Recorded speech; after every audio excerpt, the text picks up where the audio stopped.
Magandang araw po sa inyong lahat. Andito na naman ako sa harap ninyo para magbigay na naman ng isang impormasyon na baka hindi nyo pa nalalaman, pero bago ko simulan, humihiling lang po ako ng kaunting pabor na i-subscribe ang maliit na channel ni Ate Stella ninyo. Guys, huwag na tayong paligoy-ligoy pa. Simulan na natin ang ating topic ngayon. Ang topic natin ngayon ay nanggaling sa ating isang subscriber. Narito po ang kanyang katanungan. Madam, itanong ko lang kung bakit hindi maiwanan ng aking partner ang kanyang kabit. Sana po mabigyan nyo ako ng idea man lamang. Maraming salamat. So guys, yan po ang katanungan ng ating isang subscriber. At wag na po nating banggitin kung sino po sila para sa kanyang privacy. So, ang video na ito ay hindi para manghusga ng sinuman, kundi para magbigay ng kaalaman at aral sa mga taong nakakaranas ng ganitong sitwasyon. Isa na po ako doon. So, yan po, no? Bakit nga ba hindi maiwanan ang kanilang kalaguyo kahit may asawa na sila? So, narito ang mga kadahilanan. Number 1, mas malaya at masaya ang pakiramdam. Ang kabit ay walang pressure na responsibilidad gaya ng isang legal na asawa.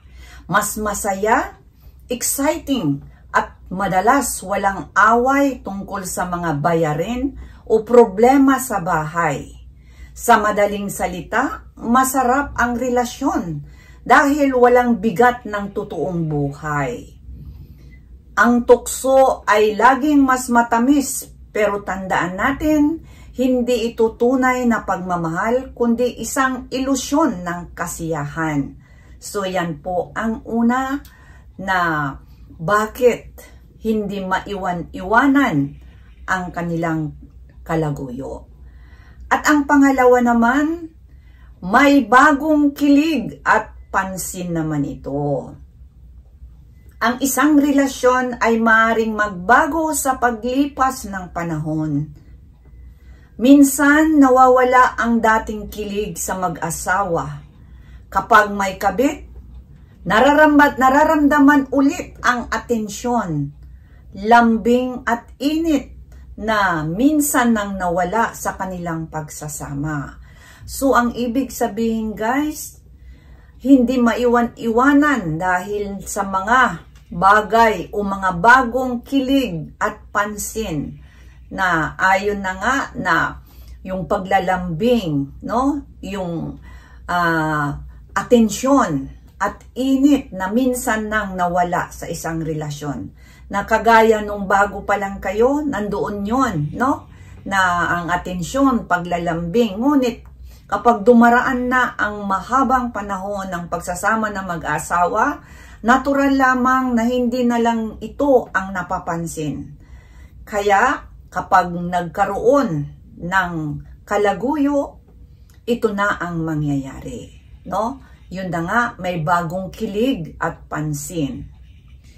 At ang pangatlo naman, hindi ito nangangailangan ng tunay na pananagutan. Ano bang ibig sabihin? Sa legal na relasyon, may mga obligasyon tulad ng bayaran, anak, bahay, at responsibilidad sa pamilya. Pero sa isang relasyon sa kabit, madalas itong batay lang sa kasiyahan. Kaya mas madaling manatili sa ganitong sitwasyon dahil walang tunay na bigat ng obligasyon. Ngunit ano ang makukuhang aral dito? Kapag dumating ang oras ng pagsubok, mas madalas na iniiwan ng kabit ang karelasyon dahil hindi naman talaga ito nakabase sa tunay na pagmamahal. So, ang ibig sabihin guys, no, na kapag sa kabit, wala pong obligasyon na mabigat. Hindi kagaya po sa legal, halimbawa sa mag-asawa, nandoon po yung mga bayarin, paano alagaan ang mga bata, ang bahay, o ang responsibilidad sa pamilya. Kaya kapag nagkaroon ng kalaguyo, doon niya makikita ngayon ang kasiyahan na batay lamang ito. Na dahil nga hindi niya wala siyang obligasyon na pananagutan sa kanyang tingin. Kaya ito ang sitwasyon na nangyayari. Kaya yan po ang sinasabi ko. Ngunit ang aral dito ay dahil hindi nakabase sa tunay na pagmamahal, pwedeng iwanan ka ng iyong kabit. So yan po yung number 3. At ang number 4 naman, may pakinabang o kapalit naman ito. So ano ang ibig sabihin? Sa relasyon, maaring pinansyal, emotional o sexual. May ilan ding umaasa na balang araw sila ang magiging legal na asawa, kaya patuloy silang kumakapit. So, ang ibig sabihin guys, may pakinabang o kapalit ang kanilang kabit, no? Na hindi lamang sa sexual, emotional, pinansyal, kundi, yun na nga, baka balang araw, magiging legal na sila na asawa. So yan po. At ang aral naman dito, ang tunay na pagmamahal ay hindi transaksyonal. Kung ang relasyon ay batay lang sa pakinabang, hindi ito, no? Hindi ito pangmatagalan. So ano bang ibig sabihin? Kaya minsan kahit meron ng mga kabit, yun po ay nabubuwag pa rin dahil yun na nga, hindi ito yung tinatawag na parang ano lang yung transaksyon ninyo lang. Yun pala ay hindi pang matagalan dahil yun na nga, dahil ang relasyon ay batay lamang sa pakinabang.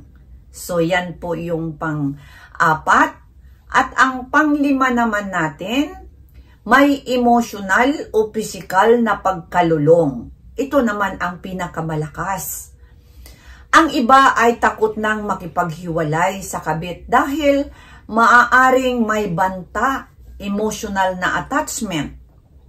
May ilan ding natatakot na baka sirain ng kabit ang pamilya nila o ilantad ang katotohanan na sekreto sa kanilang relasyon.